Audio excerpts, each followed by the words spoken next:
La Società Italiana di Chirurgia della Spalla e del Gomito porterà a San Daniele del Friuli il primo congresso interregionale in programma il prossimo 29 novembre. Un appuntamento di alto profilo che riunirà specialisti e luminari della chirurgia ortopedica dedicato alle fratture dell'omero distale.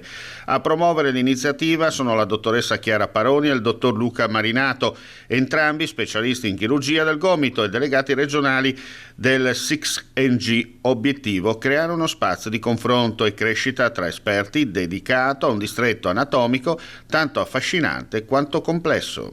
Il nostro territorio, il San Danielese, San Daniele in particolare, ma il territorio della comunità collinare, anche spinto e spronato dall'attività dell'amministrazione comunale di San Daniele e del suo sindaco, è riuscito a trasferire, a trasmettere ai cittadini non solo del comune di San Daniele, sede dell'ospedale, ma di tutto un territorio, il sostegno, l'idea del sostegno alla struttura ospedaliera. Il congresso, tra l'altro, è patrocinato anche dalla Regione Friuli Venezia Giulia, dal comune di San Daniele e dalla comunità collinare del Friuli. Rappresenta un importante momento di aggiornamento e confronto sul trattamento delle fratture dell'omero distale, con sessioni dedicate all'inquadramento diagnostico, alle tecniche chirurgiche e alla riabilitazione, e con la partecipazione di relatori italiani di rilievo nazionale e internazionale.